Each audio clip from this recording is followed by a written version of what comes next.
महात्मा गांधी जी ने एक जगह लिखा है कि अगर हमें जिंदगी में बड़ा काम करना है तो दो चीजों की आवश्यकता पड़ेगी। पहली चीज, आपके साथ में बहुत सारे लोग होने चाहिए। बड़ा काम तभी हो पाएगा जब आपके पास में टीम होगी, लोग होंगे। और दूसरा उन्होंने बोला है कि जिस काम को आप बड़ा करना चाहते हैं उस काम को लेके आपके अंदर में बहुत सारा उत्साह होना चाहिए, एक्साइटमेंट होनी चाहिए, एंथुजियाज्म होना चाहिए। वो एंथुजियाज्म ही आपसे लगातार उस काम को करते रहने के लिए प्रेरित करेगा और तभी आप उसमें बड़ा काम कर पाएंगे। लोग हमारे साथ में बाय डिफॉल्ट जुड़ जाते हैं क्योंकि हम लोग बिजनेस में ऐसे में हैं, तो टीम आपकी धीरे धीरे बनती चली जाएगी। दूसरी चीज, टीम बड़ी बनने के लिए भी जो चीज चाहिए वो चाहिए उत्साह, एंथुजियाज्म। वो कहां से आएगा? उत्साह बढ़ाने के लिए, ऊर्जा बढ़ाने का सबसे बड़ा जो स्रोत है वो है हमारा ड्रीम। और जब हम अपने ड्रीम को गोल में कन्वर्ट कर देते हैं तो और ज्यादा पावरफुल बन जाता है। आदरणीय बीसी सर ने स्टार्टिंग में हम सब लोगों को कई बार ये बात बताई और आज भी हमें सिखाते हैं कि अगर आपका गोल है तो ही आपका रोल है, और अगर आपका गोल नहीं है तो फिर आप गोलमोल हैं। तो जिंदगी में गोल बहुत ज्यादा इंपॉर्टेंट है, उसके विषय में थोड़ी सी मैं आपसे बातचीत करना चाहता हूं। हमारा जिस प्रकार का काम है, हमारे पास में निसंदेह बहुत अच्छे प्रोडक्ट हैं। ऐसे प्रोडक्ट हैं जो लोगों की इम्यूनिटी को बढ़ा सकते हैं, जो उनको लंबे समय तक जवान रख सकते हैं, स्वस्थ रख सकते हैं। लेकिन इन प्रोडक्ट को जब हम लोगों के पास में लेके जाते हैं, बताते हैं, तो लोग हमारी बातों को स्वीकार नहीं करते हैं, मानते नहीं हैं। क्योंकि बहुत सारे लोग उनके अनुभव अच्छे नहीं हैं, और जिस प्रकार का आज वातावरण है, हर आदमी हर किसी की बात पे आसानी से विश्वास नहीं करता। तो बहुत बार आपको निराशा होगी। उस निराशा में आप कैसे काम कर पाएं अगले व्यक्ति से, फिर उस उत्साह से कैसे बातचीत कर पाएं, उसके लिए जरूरी है कि आपकी जिंदगी में आपके कुछ गोल्स होने चाहिए, लक्ष्य होने चाहिए। दुनिया में जापान एक ऐसा देश है जहां सबसे लंबी उम्र के लोग जीते हैं और स्वस्थ जीवन जीते हैं। ये सबसे बड़ी बात है। और जो कुछ लोगों ने रिसर्च किया इसके ऊपर में कि जापान के लोगों में, वहां के कल्चर में ऐसा क्या है, तो वहां पे जाके एक बहुत अच्छी चीज निकल के आई जो हमारे बहुत काम की है। और वो ये निकल के आया, उसको बोलते हैं कि हर जापानी के पास उसका अपना इकिगाई है। इकिगाई का मतलब है लक्ष्य है, बड़ा लक्ष्य है, बड़ा उद्देश्य है जिंदगी के प्रति, कि वो यू नो वो जिंदगी में क्या करना चाहता है।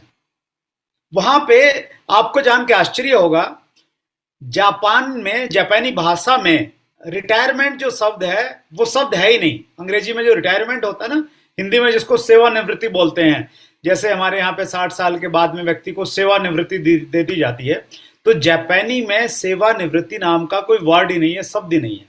इसलिए वहां पे हर व्यक्ति जिंदगी के अंतिम क्षणों तक काम करता रहता है। और यही बात अभी मुझे जानने को मिली इसी महीने की शुरुआत में। डायरेक्ट सेलिंग इंडस्ट्री का एक कॉन्क्लेव था सुल्ली यूनिवर्सिटी हिमाचल प्रदेश में। और ये हमारे लिए बड़ी अच्छी बात है, बड़े अच्छे संकेत है कि विश्वविद्यालयों में जिस प्रकार से दूसरे सब्जेक्ट्स के ऊपर में कॉन्क्लेव रहते हैं, अब डायरेक्ट सेलिंग के ऊपर में भी होने लग गए हैं। तो सुलूनी यूनिवर्सिटी हिमाचल प्रदेश में कॉन्क्लेव था 2 दिन का, और मुझे भी उसमें पार्टिसिपेट करने का मौका मिला। एज ए पैनलिस्ट मैं भी वहां पे उपस्थित था। तो वहां पे उस यूनिवर्सिटी के जो वाइस चांसलर हैं, प्रोफेसर पी के घोसला, तो बाद में मैंने उनसे मुलाकात की और मैंने उनका इंटरव्यू शूट किया। तो उनकी कहानी बहुत इंटरेस्टिंग है। वो एक हिमाचल प्रदेश की एक विश्वविद्यालय में चांसलर से वो रिटायर हुए 60 साल की उम्र में। 60 साल की उम्र में रिटायर होने के बाद में उन्होंने ये डिसीजन लिया कि मैं एक वर्ल्ड क्लास यूनिवर्सिटी खोलूंगा, ऐसी यूनिवर्सिटी जिसकी वर्ल्ड में रैंकिंग हो। 60 साल की उम्र में उन्होंने डिसाइड किया। अभी उनकी उम्र, जिस दिन मैंने उनका इंटरव्यू लिया, उनकी उम्र 82 साल थी। तो उन्होंने बोला कि मैंने डिसीजन तो ले लिया लेकिन मेरे पास में पैसा नहीं था। यूनिवर्सिटी बनाने के लिए तो बहुत सारा पैसा चाहिए।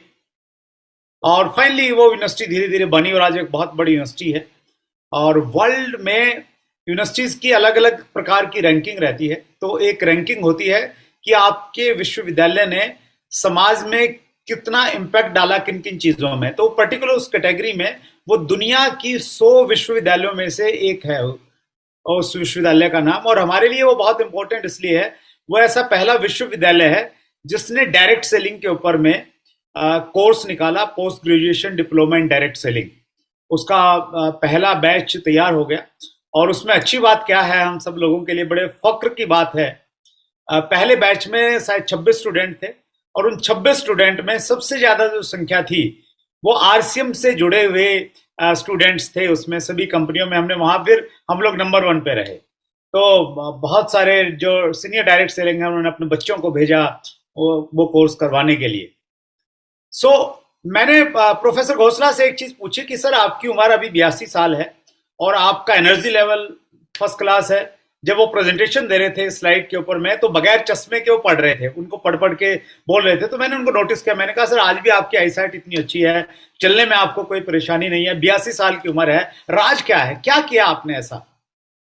उन्होंने एक ही चीज कही कि मैं हमेशा अपने आप को व्यस्त रखता हूं, कभी फ्री रखता ही नहीं।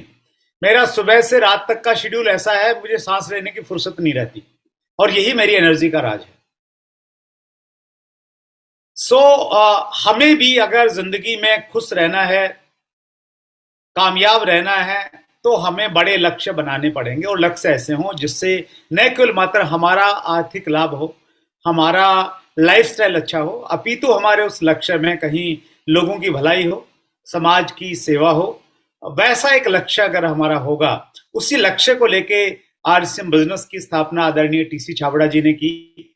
एक बेहतरीन उद्देश्य है, बड़ा उद्देश्य है, उसी वजह से ऐसा हो पाया। और उसके बाद में जितने भी हमारे फाउंडर्स हैं, डिस्ट्रीब्यूटर्स, हम बीसी सर की, केसी सर की, जितने भी, मुकेश कोठारी सर, सभी सीनियर्स की बातचीत करें तो उनका उद्देश्य भी बहुत बड़ा रहता है, पब्लिक के हित में रहता है। तो इसलिए चीजें फलीभूत हो पाती हैं। तो मैं आप सबसे ये कहना चाहता हूं कि आप एक बड़ा सा लक्ष्य बनाइए और उस लक्ष्य से आपको एनर्जी मिलेगी, ऊर्जा मिलेगी।